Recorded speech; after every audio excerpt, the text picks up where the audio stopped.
How's it going, everybody? My name is WeAreFuturr. Welcome back to the channel, and I have till the end of the month to finish an album. I am dead serious. Let me explain a little bit for you. A couple years ago, I released a project called The Dirty Santana Tape. It was a rap mixtape for my characteristic persona under Santana Future. I was supposed to follow that up with the completed album project the next year. I didn't end up doing that because I didn't like the result of the project, so I scrapped the whole thing, and I was going to follow it up the next year. Didn't do that either. So y'all are going to come along with me for the whole journey over these next couple weeks and couple days that I've got left to finish the project. We're going to be mixing, recording, writing, every single thing except producing, because I'm not that great of a producer and it takes me way too long to actually produce the tracks that I do. So I definitely won't get it done in time if we do it like that. It would take way too goddamn long. So we're not even going to bother. We're going to do it the quickest way. I'm going to find producers from YouTube, or I'm going to hit up producer friends that I've worked with, or other producers that I just know. Whatever the case may be, y'all are going to be tuned in for the entire thing. So come along. Let's get started. All right. So the first one that I got for y'all is a song called I Don't Want This. I found the beat on YouTube. Not going to lie to you. I don't remember who the producer's name is, though. I will put him on the screen. You'll see him down below somewhere. Here, let me show you guys the beat that I am working with for this.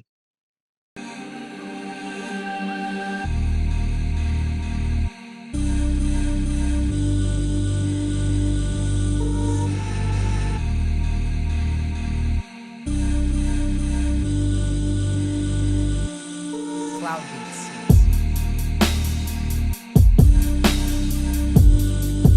All right, yeah, so that's the beat that I'm cooking on today. This is one of the only songs that I had already pre-written for the new era of the project. Like I said, all the old songs I completely scrapped, and this is the only one that I had rewritten. I've written this thing like 4 times, and I just don't like the result. I'm a perfectionist. What can I say? Let's just get into it. Enough of the chit-chatting and bullshit, and let me just show y'all the process of how I made this. On to it. All right, now me personally, I'm gonna give y'all the breakdown on how I record and the steps that I take before I record, because I feel like I got a way that's a little bit different, and everybody always has their own particular way as to what they do before they record. So here's my breakdown. When I'm recording, I am recording wet. My input is external only, so the recording is coming in dry, but what I hear through my headphones is the wet post-mix audio. I have all my plugins running in my headphones, and I put whatever vocal preset that I'm going to use onto my vocal and record with that. Now, as you can see here, I have, based on the style and song and other people's mixes, I have like a rough template based on the genre to record on. And then after recording, I go back and tweak the effects and channels and everything like that to actually perfect the mix and get it exactly where I want it to sound. But regardless, I never really record dry unless I'm recording like an acoustic. Obviously, why would you wet an acoustic? That's stupid. So yeah, preset thrown on here. Let me just flick through the things for you real quick here. So I got a NS1 noise compressor. This is always important. Go ahead and turn your retune or auto tune on. Now, this is where my real sauce comes in. So the base of my recording template comes from a template made by another producer, creator. His name is Help Me Devon. He posts production and engineering content like I'm trying to do myself. Shouts out Help Me Devon. I'll drop a link to his video and his channel in the description. But the rough of what I do in mine is based off of his. A lot of it is very much the same. I just tweak pretty much everything on it. After you get everything in your studio rack on here, I throw a de-esser on, wha-bam, slap that baby on there. Again, not really doing too much. It's just kind of picking up the last little things that I'm leaving. And then a limiter. I do it pretty much just for the slight bit of noise gate.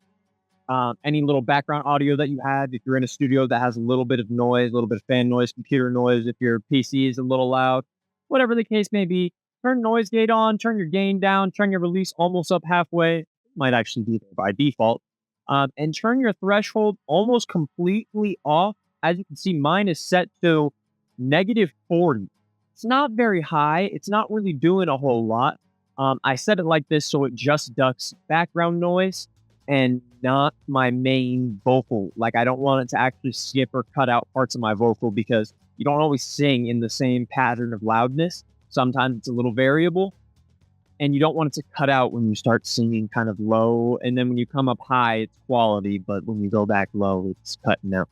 You don't want that. So just barely turn it on. That's everything for my main vocal. I, along with my main vocal, like to route it into a compressor sidechain. Use whatever compressor you want for this. And it's not up very high. It's just a little additional vocal, adds some heaviness, adds some weight to my main vocal when it's missing.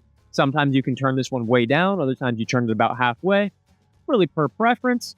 And then as well, route it to a reverb sidechain with your delay and reverb. I'm not going to show you those settings. Y'all can figure that out because that is definitely the most song variable thing. Some songs you can destroy with too much. Other songs, it works wonders and it sounds like you're in a fucking choir hall. Don't know why, but that's just the way it is. And both of these are routed only to the master. That's it. Then also route the main vocal into a vocal to instrumental sidechain. So this vocals to instrumental sidechain is then muted, routed off of the master and only into the instrumental track. Now, this is an inaudible track. You're not going to be able to hear it, so you're going to want to make sure you keep this muted, especially when you export the track. There's been many times where I accidentally turn this on when I'm mixing and mute all tracks, unmute all tracks, export, and now my vocal is like 20 times louder because it's doubling when I'm mixing that. So when you route this into your instrumental, click your instrumental, hit Fruity Limiter. If you go to presets, all you have to do is just hit ducking music behind voice. And that pretty much takes care of it. Great way to fight the perfectly balanced loudness and find a little pocket, little slot for your vocal to fit into while you're recording. Next, after that, the last thing I like to do, a lot of people think this is nuts. I don't really care. This is just my method. I record with pretty much everything on my master. And again, I know my master looks cluttered. A lot of people will say, oh, you put way too much stuff on your master. This is what you're hearing me through right here. Don't bother that one. This is not important at all to you. But Diablo does pretty much nothing. And the Julian loudness meter is just to get a more accurate reading of your actual output and what vocal range you want to be in. It's really simple. Light EQ that just does a small little extreme high-end roll-off. The soft clipper is, again, pretty much doing the same thing, just removing a little bit of the harshness. Last thing that I'd throw on here, just a little gain, just trying to gain up a little bit, turn the ceiling up a little bit. L1 plus Ultra Maximizer is going to be raising your track. So if the output to the master is balanced very low, and you have a lot of headroom still when you're looking through the Julian loudness meter, see, now you got a reason to use it. Go get it in the description. This kind of raises it so you can monitor it as you try to build. So that's everything that I do for my mix, at least. Let's get to the recording part. I know y'all want to see that. All right, first thing we're going to do is lay down the hook. Lying to myself, saying this ain't my fault, but I was hiding. Didn't want to see the real me yet, so I kept dodging all my problems till I found them, or they found me first. Buried myself so deep in trauma, hoping this truth might get me out. All right, now what we got to do is lay down the actual chorus of the hook, so let's get on to that. I'm hoping this truth might get me out. Where do I go to pay for it? I don't want this karma eating at me anymore. What do I do to pay for all my sins? Give you what you want. I'll be anything you need it. Anything you need it. Take me back to when my eyes were in my head. Take me there to when I still had some control of both my hands. Now I'm watching my own body move without me. This ain't right, this ain't real. I just cannot close this book without seeing how it ends. Hook is laid down twice, verse once. Now we're on to verse 2. It ends, this ain't right, this ain't real. I can't lie, this life ain't fair. One more time I might as well, before I jump off shit and whoa.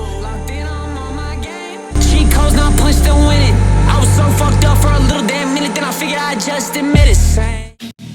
All right, now really the only thing left to do on this one is just for me to go back through the mix now that I have everything laid down and I already kind of sliced it up a bit to clear out some of the empty spaces. Last thing I got to do is go back through the mix and all of its effects and all that jazz.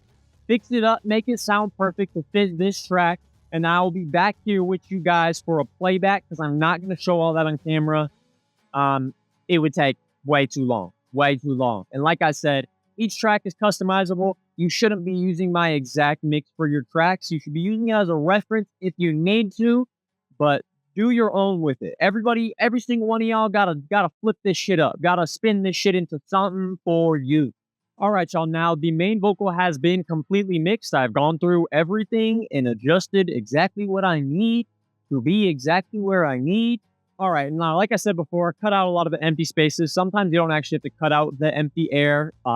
It might sound better if you don't. Sometimes you can just do these little roll-off things that will pop up on any recording. If you have FL25, I think it's only 25 that has that. Other than a lot easier. Sometimes it sounds better instead of just cutting and trying to smooth out the whole way, but ducking very far down.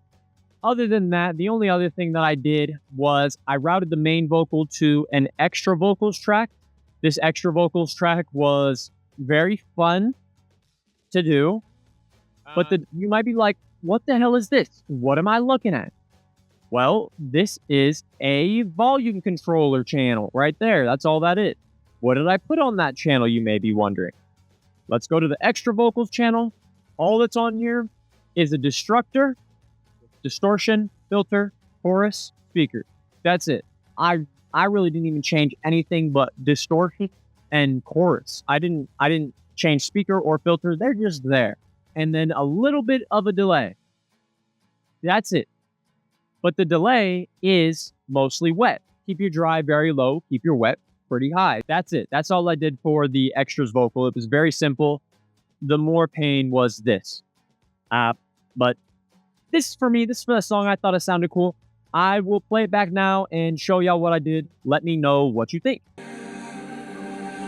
Lying to myself, saying this ain't my fault, but I was hiding. Didn't want to see the real me yet, so I kept dodging all my problems till I found them, or they found me first. I thank y'all. I know that one was pretty cool, right? That was pretty cool, and that only took me just a few minutes. Like that took me maybe an hour to record. I'm not checking out hours at the time. We're having a good time here. But the final things that I got to do is my stereo doubler chorus vocals.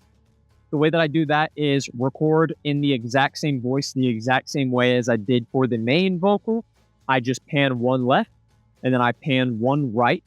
And then I may possibly do a stereo harmony. Now, that is pretty much the same thing as the doubler, but instead of doing a doubler vocal, you do a harmony vocal.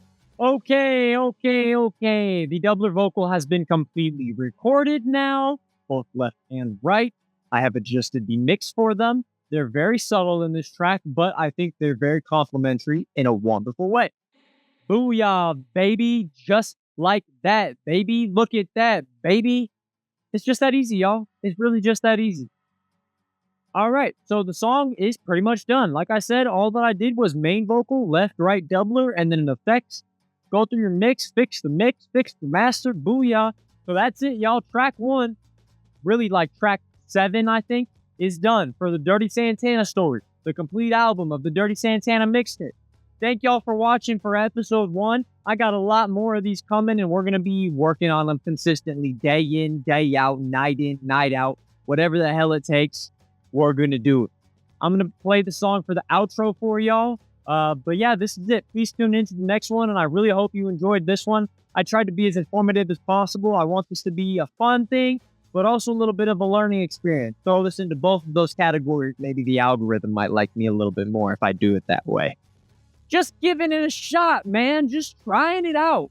So like I said, guys, that's it for this video. My name is WeAreFuturr. Please check me out on all social media platforms and streaming links down below. You can see it popped up right here too. Apple Music, Spotify, SoundCloud, at WeAreFuturr, and all social media platforms, X/Twitter, Instagram, everything else that you use. I'm also WeAreFuturr on there as well. Go ahead and check me out. Thank you for tuning in. Love y'all. We're gonna finish this fucking album. Let's go. Lying to myself.